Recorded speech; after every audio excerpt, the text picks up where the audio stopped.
नमस्कार बच्चों, मैं शिल्पा मित्तल भागवंती सरस्वती विद्या मंदिर से आज आपको कक्षा 8 का प्रकरण ध्वनि पढ़ाने जा रही हूँ। ठीक है ना। ध्वनि, साउंड। आपको पता है साउंड क्या है, ध्वनि क्या है। आप लोग अपने बोलचाल की भाषा में सुनते हैं, समझते हैं। स्कूल में आते थे तो आपके पीरियड्स की घंटी बजती थी तो आपको पता चलता है कि आपको क्या सुनाई देती है, ध्वनि, साउंड सुनाई देती है। लेकिन हर साउंड में डिफरेंस होता है, कोई मोटी होती है, कोई पतली होती है, कोई हमारे कानों को अच्छी लगती है, कोई अच्छी नहीं लगती। लेकिन ये सब चीज़ें बात की है, लेकिन उसे समझने से पहले हमारा एक टॉपिक है साउंड, कि साउंड है क्या। सबसे पहले क्योंकि हम विज्ञान पढ़ रहे हैं, विज्ञान में जब तक क्यों, क्या, कैसे ना आ जाए तो विज्ञान का मतलब समझ में नहीं आता। तो ध्वनि, साउंड क्या है, ध्वनि कैसे उत्पन्न होती है। तो ध्वनि को समझने से पहले हम समझते हैं साउंड एक तरह की एनर्जी होती है। आप लोगों ने देखो लाइट होती है, वो भी एक तरह की एनर्जी है, और साउंड भी एक तरह की एनर्जी है। लेकिन ये उत्पन्न कैसे होती है, तो ये उत्पन्न होती है वाइब्रेशन से, कंपन से। आप लोगों ने आजकल कंपन को समझने के लिए आप सब लोग मोबाइल यूज़ करते हैं। आप लोग उसमें एक होता है वाइब्रेशन मोड, आप उसे वाइब्रेट पे डाल देते हैं। तो वाइब्रेट पे क्या होता है, वो हिलता है। तो जब हिलता है तो उसमें भी आवाज़ होती है। तो जब तक किसी वस्तु में कंपन रहता है तब तक ही आपको वो आवाज़ सुनाई देती है। इसके लिए आप अपने घर में एक्सपेरिमेंट भी कर सकते हैं कि एक रबड़ बैंड लें और रबड़ बैंड को 2 उंगलियों में फंसाकर उसे खींच कर देखें। तो जब तक उसमें वाइब्रेशन होगा तो आपको उसकी साउंड सुनाई देगी। जब उसकी वाइब्रेशन खत्म हो जाएंगे तो वो आपको साउंड सुनाई नहीं देगी। ठीक है ना। तो किसी वस्तु में हमें साउंड तभी सुनाई देती है जब तक कि उसके अंदर वाइब्रेशन रहते हैं। वाइब्रेशन खत्म होते ही उसकी साउंड भी खत्म हो जाती है। ठीक है ना। तो साउंड के लिए क्या जरूरी है, कंपन। इसके लिए जरूरी है आपके कंपन। जब तक कंपन होगा आपको साउंड सुनाई देगी। ठीक है ना। अब सबसे पहले आते हैं कि मेरी आवाज़ आप तक कैसे पहुंच रही है, आपको मेरी आवाज़ सुनाई दे रही है। तो हमें समझ में आ गया कि जो साउंड होती है वो कंपन से उत्पन्न हो रही है। लेकिन मेरी आवाज़ आप तक सुनाई दे रही है, कैसे सुनाई दे रही है, वो कैसे जा रही है आपके पास। अब उसका कारण भी कंपन है। क्या, जब मैंने बोला तो मेरे चारों तरफ एटमॉस्फेयर है, वायु है, तो वायु में भी क्या है, छोटे छोटे पार्टिकल्स हैं, कण हैं। तो मेरी आवाज़ से वो पार्टिकल्स में भी क्या उत्पन्न हो गया, कंपन उत्पन्न हो गया। तो जब वो पार्टिकल्स में कंपन उत्पन्न हो गया, मैंने आपको पहले ही बताया कि साउंड एक तरह की क्या है, एनर्जी है। तो जैसे ही पार्टिकल्स में कंपन उत्पन्न हुआ तो वे कंपन एक दूसरे पार्टिकल्स में क्या करते चले गए, पास करते चले गए। एनर्जी के माध्यम से वो कंपन क्या होते गए, एक दूसरे पार्टिकल्स में पास होते चले गए। तो वो कंपन हमारे कान तक जब पहुंचते हैं तो हमारे कान में क्या होता है, पर्दा होता है। वो कंपन, जो पार्टिकल्स हमारे कान से टकराते हैं एयर के, तो उस कान के पर्दे पर भी क्या उत्पन्न कर देते हैं, कंपन उत्पन्न कर देते हैं, जिससे कि आपको मेरी आवाज़ सुनाई देगी। ठीक है ना। तो आपको किसके द्वारा हुआ, ये कंपन के द्वारा। लेकिन मेरी आवाज़ आपके पास कहाँ तक पहुँची, वायु के द्वारा। तो ध्वनि को एक स्थान से दूसरे स्थान पर जाने के लिए किसकी आवश्यकता हुई, वायु की। मतलब इससे हम क्या सीखते हैं कि जो ध्वनि होती है उसको मीडियम की आवश्यकता होती है किसी। वो मीडियम क्या हो गया आपका, एयर, वायु। मतलब वायु के माध्यम से वो मेरी आवाज़ आपके पास तक पहुंच रही है। वायु को एक स्थान से दूसरे स्थान पर जाने के लिए वायु की आवश्यकता होती है। अगर कहीं पर वायु ना हो, निर्वात हो, जहाँ वायु नहीं होती उसे हम क्या कहते हैं, निर्वात या वैक्यूम। निर्वात, या इंग्लिश में क्या वर्ड यूज करते हैं हम उसको, वैक्यूम। तो वैक्यूम, जहाँ पर हवा नहीं है, तो वहाँ पर आपको ध्वनि पास नहीं होगी, आपको मेरी आवाज़ सुनाई नहीं देगी। जैसे आप इसका एग्जाम्पल दे सकते हैं, मान लिया आप लोग गाड़ी में बैठे हैं और गाड़ी के आपने चारों शीशे बंद कर लिए और बाहर से कोई आपको बुलाता रहे और आप किसी को बुलाते रहें, आपकी आवाज़ बाहर नहीं जाएगी और बाहर वाले की आवाज़ आपको सुनाई नहीं देगी, क्योंकि वहाँ से एयर पास नहीं हो रही है। अंदर की एयर बाहर नहीं जा पा रही है और बाहर की एयर अंदर नहीं आ पा रही है। ठीक है ना। तो ध्वनि को एक स्थान से दूसरे स्थान पर जाने के लिए एक माध्यम की आवश्यकता होती है। ठीक है। अब मैंने कहा ध्वनि, तो इसलिए जो ध्वनि होती है वो कौन सी तरंगे होती है, यांत्रिक तरंगे होती हैं। ध्वनि जो होती हैं आपकी वो यांत्रिक तरंगे होती हैं, मैकेनिकल वेव्स होती हैं। और जो लाइट होती है वो कौन सी तरंगे के रूप में चलती हैं, वो इलेक्ट्रोमैग्नेटिक वेव्स होती हैं, विद्युत चुंबकीय तरंगे। अब यांत्रिक तरंगे और विद्युत चुंबकीय तरंगों में क्या डिफरेंस होता है, यांत्रिक तरंगें वही होती है जिनके लिए माध्यम की आवश्यकता होती है, मतलब जिनको एक स्थान से दूसरे स्थान पर जाने के लिए माध्यम की आवश्यकता होती है, उन्हें हम यांत्रिक तरंगे कहते हैं। और विद्युत चुंबकीय तरंगे किन्हें कहते हैं? जिनको एक स्थान से दूसरे स्थान पर जाने के लिए किसी भी माध्यम की आवश्यकता नहीं होती है। लाइट, सूरज का प्रकाश आपके पास डायरेक्ट आ रहा है, उसके लिए चाहे एयर हो या ना हो, कोई भी माध्यम की आवश्यकता नहीं है। प्रकाश किसी माध्यम में भी चल सकता है और उसके लिए माध्यम की आवश्यकता नहीं भी है। लेकिन साउंड को एक स्थान से दूसरे स्थान पर जाने के लिए माध्यम की आवश्यकता होती है। अब फिर दूसरा एक शब्द आता है इसमें, तरंग। कि तरंग क्या है? तरंग इंग्लिश में क्या कहते हैं? वेव्स। तरंग को हम क्या कहते हैं? वेव्स। अब ये तरंग वर्ड क्या है? तरंग तो हमने पढ़ लिया कि यांत्रिक तरंगे हैं, इलेक्ट्रोमैग्नेटिक तरंग हैं, लेकिन तरंग क्या होता है इसको समझने के लिए आप एक प्रैक्टिकल कर सकते हैं। आप लोगों ने देखा होगा कि जहाँ नदी तालाब होते हैं, अगर हम उसमें पत्थर का टुकड़ा डालें तो उसमें इस तरह के सर्कल बन जाते हैं,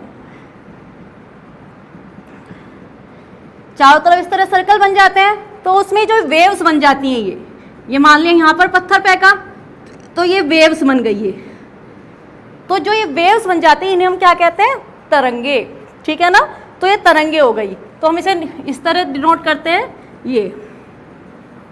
ये तरंगे हैं। जिस तरह ये जो तरंगे चलती है वो इस तरह से चलती है। ठीक है? तो ध्वनि किसके रूप में चलती है? तरंग के रूप में चलती है।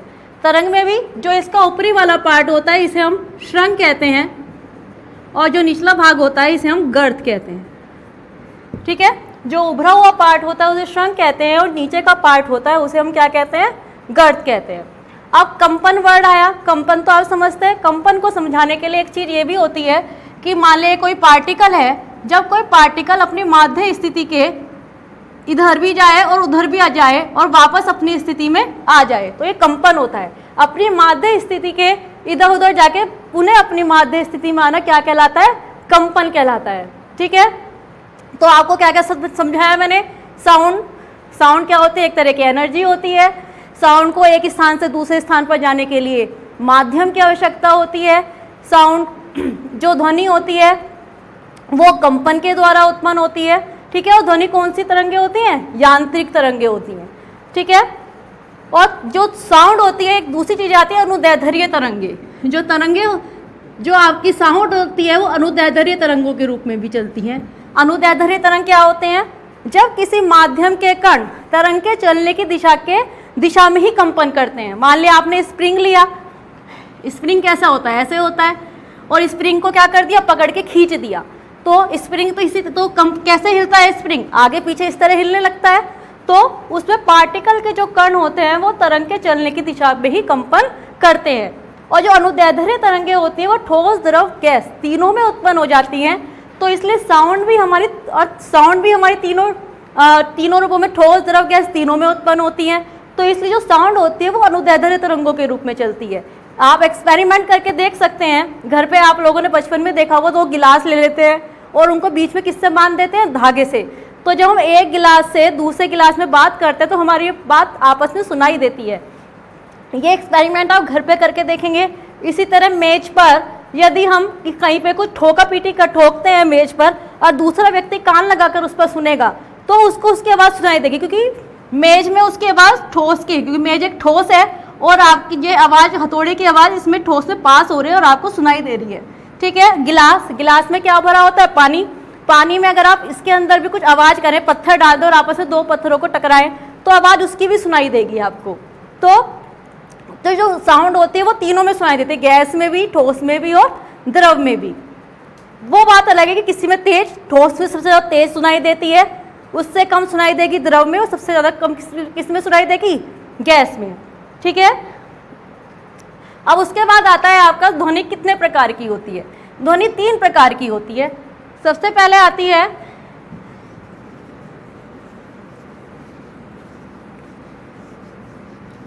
ध्वनि के प्रकार बताने से पहले इसमें 2-3 टॉपिक आते हैं। एक आता है प्रबलता।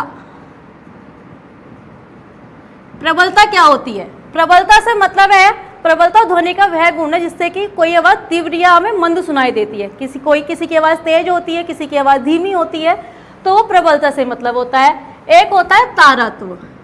तारत्व से हम 2 व्यक्तियों की मोटी और पतली आवाज़ में डिफरेंस कर सकते हैं। आपने देखा होगा मच्छर की आवाज़ कैसी होती है? बारीक होती है। और शेर की आवाज़ कैसी होती है? मोटी होती है। तो बारीक और मोटी आवाज़ में डिफरेंस को हम क्या कहते हैं? तारत्व। वो किसका होता है, वो किस पर डिपेंड करता है, आवृत्ति पर। जिसकी आवृत्ति अधिक होती है उसका तारत्व अधिक होता है, उसकी आवाज़ बारीक होती है, और जिसकी आवृत्ति कम होती है उसकी आवाज़ मोटी होती है। अब एक वर्ड आ गया, आवृत्ति क्या होती है। आवृत्ति क्या होता है, आवृत्ति का मतलब है एक सेकंड में कितने कंपन किए गए हैं, ठीक है ना। एक सेकंड में कंपनों की संख्या, एक सेकंड में जितने कंपन होते हैं उसे उस वस्तु की क्या कहलाती है, आवृत्ति। एक सेकंड में कंपनों की संख्या क्या कहलाती है, आपकी आवृत्ति, ठीक है ना। तो जिसकी आवृत्ति अधिक होती है उसकी आवाज़ कैसी होती है, बारीक। मतलब एक सेकंड में कंपनों की संख्या जिसकी ज़्यादा होगी तो उसकी आवृत्ति अधिक होगी, आवृत्ति अधिक है तो उसकी आवाज़ कैसी होगी, बारीक होगी। और जिसमें एक सेकंड में कंपनों की संख्या कैसी होगी, कम होगी, तो उसकी आवृत्ति कम होगी, तो उसकी क्या होगा, उसकी आवाज़ मोटी होगी, ठीक है ना। तो तारत्व जिसका में हम मोटी और पतली आवाज़ में क्या करते हैं, डिफरेंस करते हैं। अब आपको आवृत्ति समझ में आ गई। अब देखते हैं ध्वनि के प्रकार। ध्वनि 3 प्रकार की होती है। किस प्रकार से, एक तो होती है श्रव्य। श्रव्य, श्रव्य नाम से पता चल रहा है, जो आपको सुनाई देती है। जिस आवृत्ति की ध्वनि हम लोगों को सुनाई देती है उसे हम श्रव्य ध्वनि कहते हैं।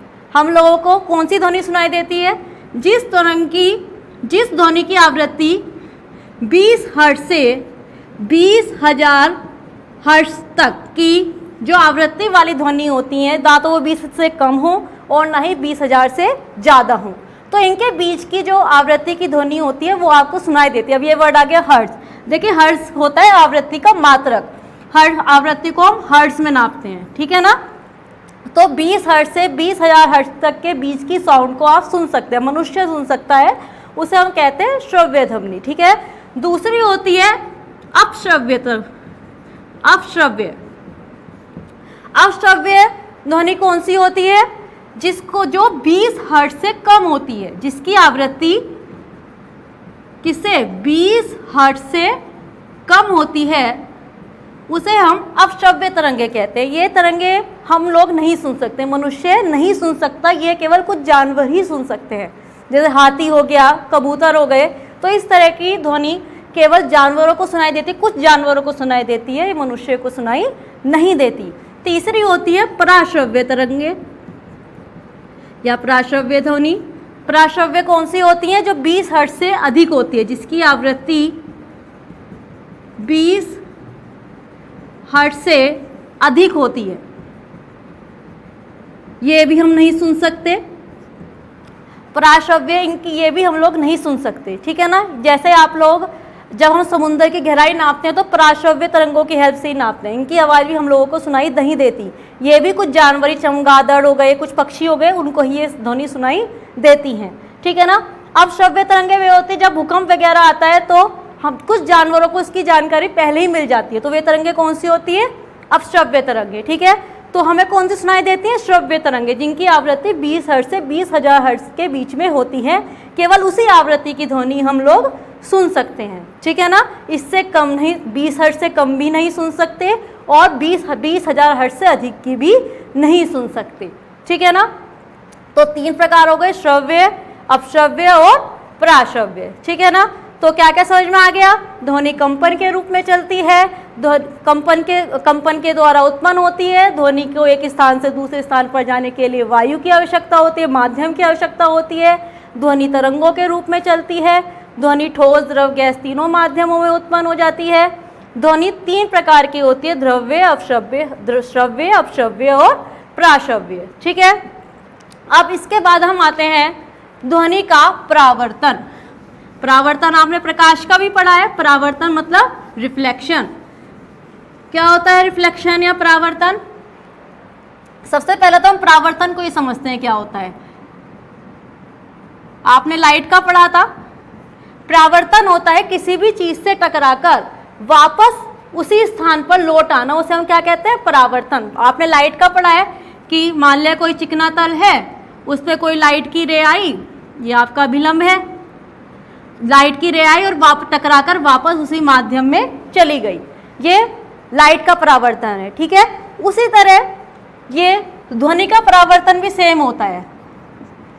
जैसे प्रकाश का परावर्तन होता है ऐसे साउंड का परावर्तन, रिफ्लेक्शन ऑफ साउंड, वो भी इसी तरीके से होता है कि जब किसी तल पर साउंड टकराती है, टकराकर वापस लौट आती है। इसके लिए भी जैसे परावर्तन के जो दो नियम होते हैं वही नियम इस पर लागू होते हैं। क्या होते हैं परावर्तन के दो नियम? कि आपतित, ये जो होता है ये आपतित किरण होती है, ये जो टकराकर चली गई ये परावर्तित किरण होती है, और ये बीच में क्या होता है? अभिलंब होता है। अभिलंब, ये आपतित किरण और ये परावर्तित किरण। तो क्या नियम था कि किसी भी तल पर आपतित किरण, अभिलंब और परावर्तित किरण तीनों एक ही तल में होते हैं। यही नियम ध्वनि के परावर्तन में लागू होता है। दूसरा नियम है आपतन कोण, ये आपतन कोण होता है और ये परावर्तन कोण होता है। आपतन कोण बराबर परावर्तन कोण के। तो जो परावर्तन के नियम है वही साउंड के परावर्तन में भी लागू होते हैं। इसका आप एक्सपेरिमेंट घर पे करके देखेंगे। क्या करके देखेंगे? आप एक लकड़ी का तख्ता लगाएंगे, उस पर यहाँ पर एक वॉच रख देंगे, घड़ी रख लेंगे यहाँ पर एक, यहाँ पर या पहले तो एक गत्ते का, आपने देखा होगा जिस पे कपड़ा लिपटा हुआ था, एक गत्ता ले लेंगे इस तरीके से, ठीक है। यहाँ पर एक घड़ी रखेंगे जिसकी आवाज़ आपको किस में सुनाई देगी?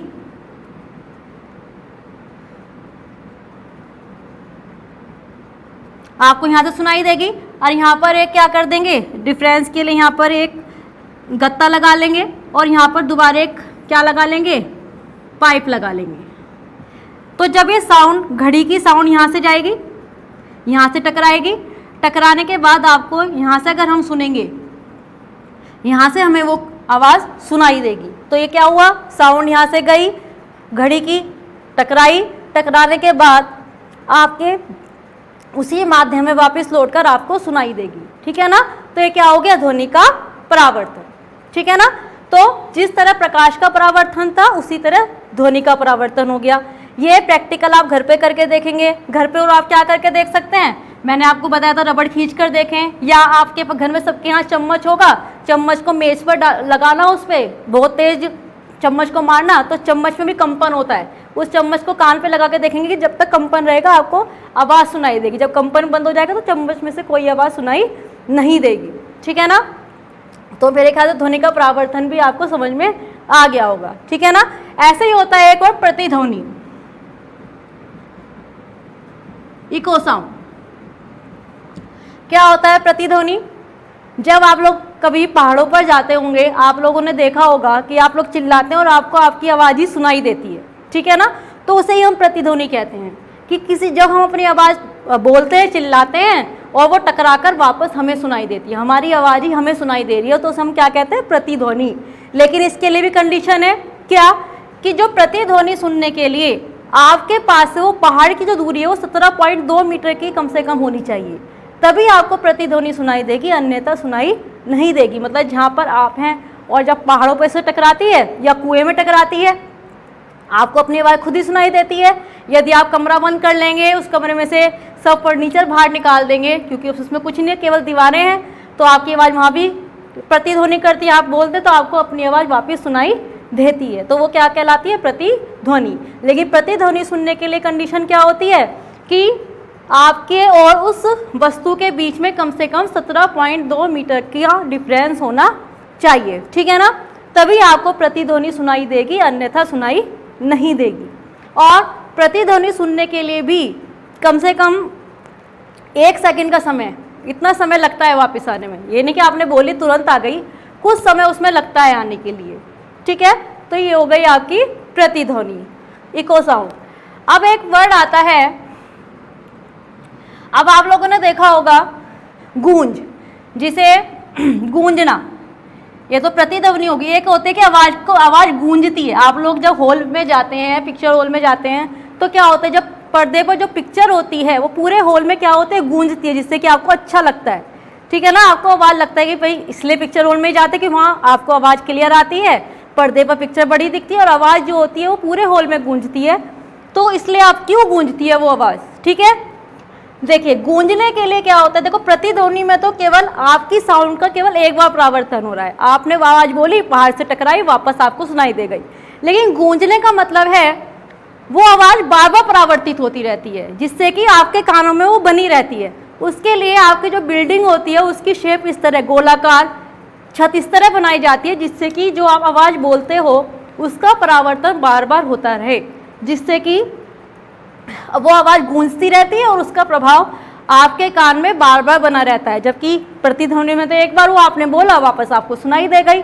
लेकिन गूंजने में क्या होता है, आपने बोला, वो बार बार परावर्तित होती रहती है दीवारों से, जिसके कारण आपके कानों में वो बार बार एक बार आपके कानों पर उसका असर बना रहा जो आवाज़ आई, तो इसलिए वो अच्छा लगता है हमें सुनना। ठीक है, जितने भी बड़े बड़े आप लोगों ने जो मंत्रियों के जितने भी बड़े बड़े हॉलों में उनके क्या कहते हैं भाषण देते हैं, वो इसी तरीके से बनाए जाते हैं, जिससे कि उनकी आवाज़ गूंजे और लोगों पर इफेक्ट ज़्यादा पड़े। ठीक है ना, तो ये गूंजना और प्रतिध्वनि में डिफरेंस हो गया। प्रतिध्वनि एक बार परावर्तन और गूंजने में बार बार परावर्तन होता है, तो उसे हम क्या कहते हैं, अनुरणन भी कहते हैं, गूंजना या अनुरणन।